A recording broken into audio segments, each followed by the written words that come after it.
What's going on, you guys? Ryan Quillen here, also known as the Medicine Man, and I have finally obtained every single piece of armor from the Azure Starlord quest. Now, in segment 1, or part 1 I should say, I showed you the actual Azure quest for the armor and the Starlord gems to get the rarity 7 longsword, and also the fight against the ginormous Dodogama and the cute pocket-sized Azure Rathalos, I should say. And on top of that, that's how you get the armor set. You need 5, 1 for each piece of equipment, and of course an extra 2 for the sword. Now in part 2, it was the one against the 3 Jagresses, the small, medium, and large one, and you need a piece per armor for the Palico, so 3 pieces, and another 3 pieces to get the interesting weapon. It almost looks like a spear with like a horsetail, a mini horsetail at the back, and traditionally in weapons that is used to confuse the enemy whenever you're swinging pole weapons.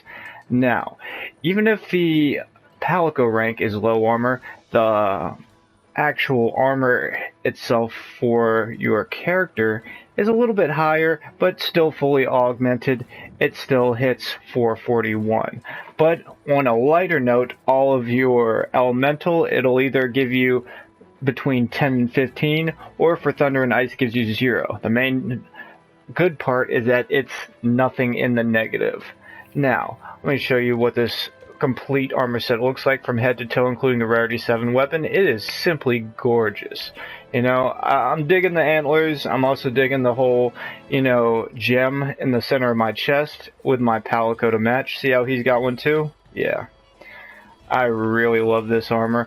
And in this version, I mean, it's not as functional. I mean, because as you see, the headpiece gives you agitator level 1 and a big decoration slot. The chest gives you handicraft, which is always useful, a medium decoration slot. The hands give you recovery up 2 and a large decoration slot. The waist gives you another level of handicraft and a medium decoration slot. The guards, or the legs I should say, give you critical boost and a large decoration slot.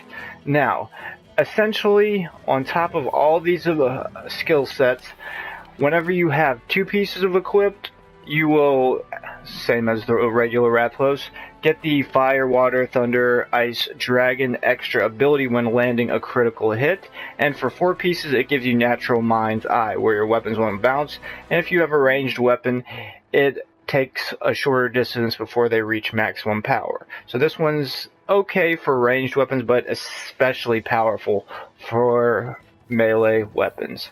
Now, how I made this set functional is I could show you a build where I lose the traditional sword, because the sword in itself, I mean, it's an okay sword. It starts off with 495 natural sharpness, white sharpness, 30% affinity, 180 dragon attack.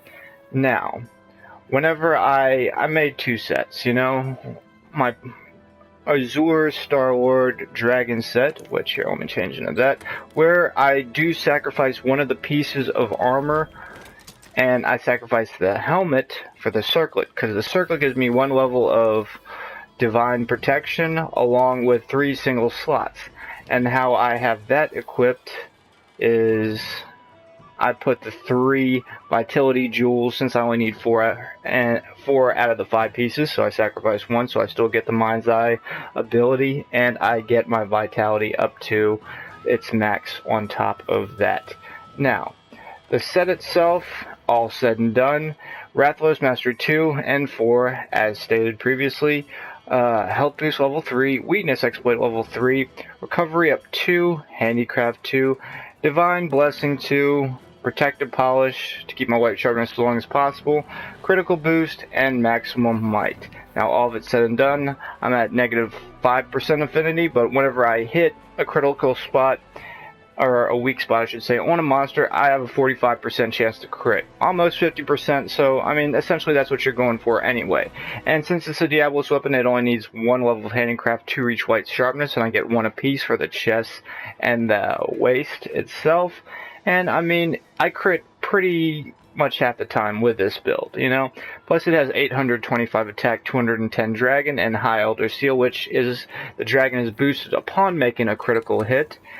And it's just a beautiful weapon set to have. And you see I also messed with the face paint itself. But if I wanted to take the other route, let's see. I wanted to just go all out Azure Starlord to the max. Let's see, chain equipments.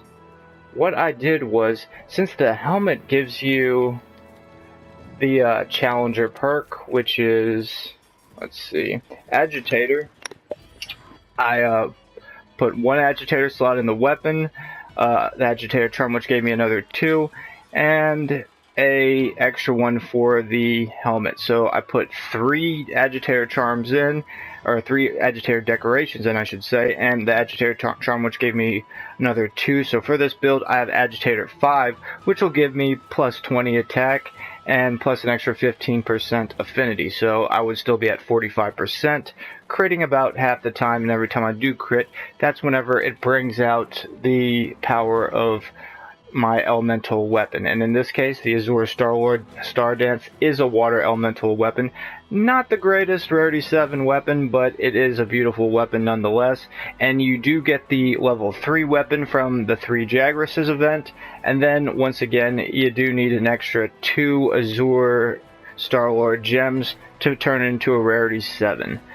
Now, once again, this has been my final... This will be my final video on my Azure Starlord armor. I just wanted to get this out to show you the final version of the set. Well, might as well have a drink on top of that to toast the actual, yes, it was a grind. It was a grind. People play favorites.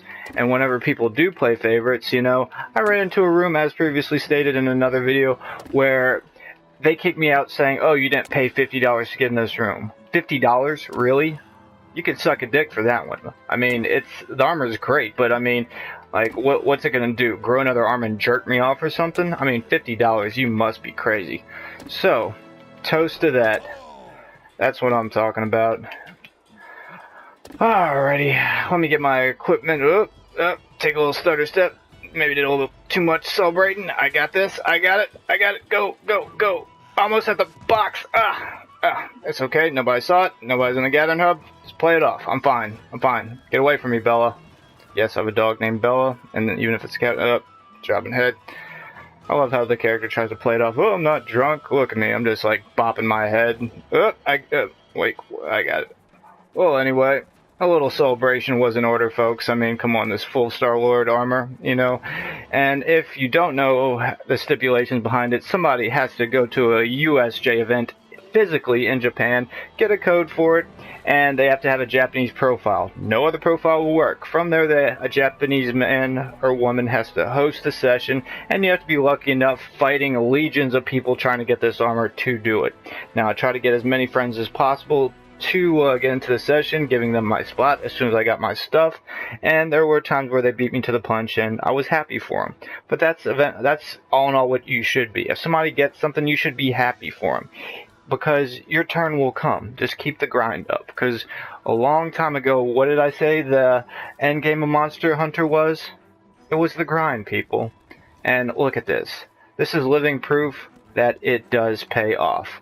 One more time. Head to heels, Starlord armor and weapon. Beautiful. Like and subscribe. Ryan Quaylen, also known as Medicine Man. Love you guys. I am out. Later, y'all.